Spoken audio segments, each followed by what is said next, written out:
Greetings, my dear students. Today I'd like to discuss with you the topic Law of Diminishing Marginal Utility. Law of Diminishing Marginal Utility states that as a consumer consumes more and more units of a commodity, each successive units give him lesser and lesser satisfaction. The law states that from the first unit, an individual gets the greatest satisfaction. That means if we consume more and more units of a particular commodity, our marginal utility goes on diminishing. Okay. In other words, as more and more units of a commodity are consumed, the total utility from the commodity increases at a diminishing rate and it reaches maximum when marginal utility is 0. This is the consumer's equilibrium. That means as the total utility is the sum total of utility from all the units, it will increase when we consume more. Okay. So when marginal utility becomes 0, total utility will be the maximum. This point is known as consumer's equilibrium, and a rational consumer stops consumption when he attains consumer's equilibrium. And if the consumer consumes after consumer's equilibrium, then he will derive negative marginal utility and the total utility started to decline from the maximum. That means total utility started to decline when marginal utility become negative. Okay. Here with an example, we can explain law of diminishing marginal utility. In this example, we can see that the quantity consumed by a consumer and the total utility and the marginal utility. Okay. Here when he consumes the first units, the marginal utility is 30.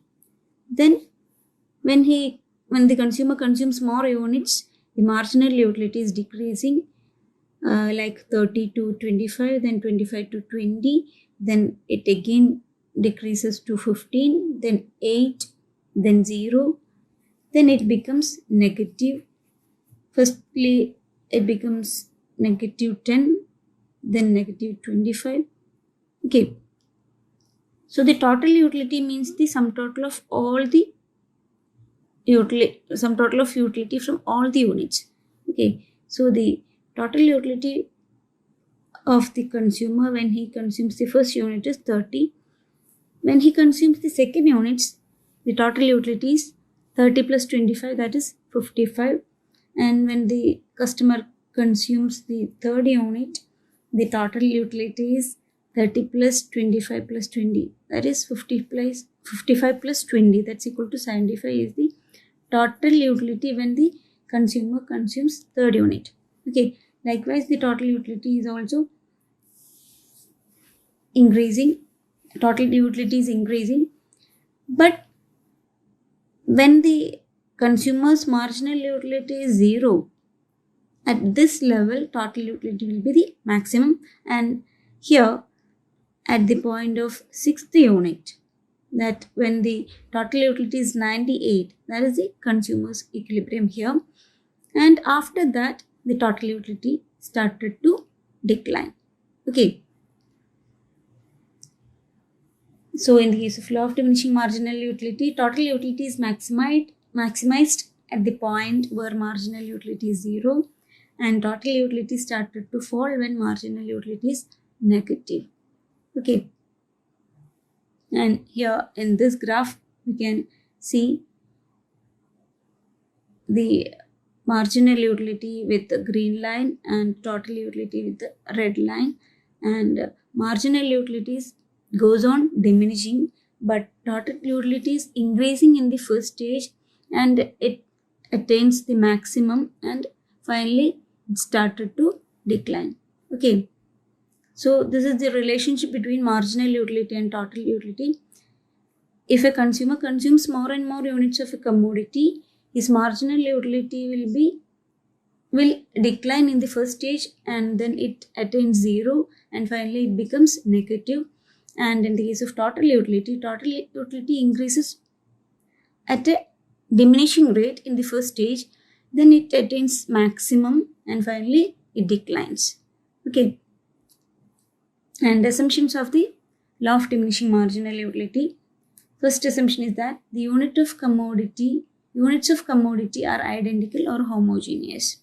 Otherwise, the law of diminishing marginal utility will not be applicable, and the consumer's taste and fashions remains unchanged, and there is no time interval between the consumption of 2 units of a commodity, and the units of a commodity are of normal size. If it is too small or too big, the law of diminishing marginal utility will not be applicable.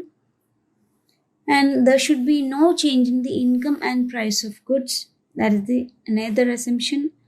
The law assumes utility measurable in terms of money. And final assumption is that the taste and preference of the consumer do not change during the course of consumption. Okay, so these are the assumptions of law of diminishing marginal utility, and the limitations or exceptions of the law of diminishing marginal utility. First limitation is that the law of diminishing marginal utility may not be applied to rare collections like stamps collection, coin collection, old painting collections, etc. Because in such cases, our marginal utility will increase. In the case of law of diminishing marginal utility, we are saying that marginal utility will goes on diminishing, and these are the exemptions for law of diminishing marginal utility. Okay, and the second exemption or limitation is that the law of diminishing marginal utility doesn't hold good in the consumption of liquor, and it is not applicable in the case of a miser, as he is so reluctant to spend money, and the law cannot apply to money, as human beings are crazy or greedy to have money. We won't able to tell that marginal utility goes on diminishing in the case of money. And next limitation is that the law fails when there is a large number of consumers to consume a commodity. And final limitation is that when a consumer consumes a commodity for the first time, then he may get increasing marginal utility for some time. That means sometimes he may get increasing marginal utility when he consumes a commodity for the first time. Okay, so these are all about law of diminishing marginal utility. Thank you.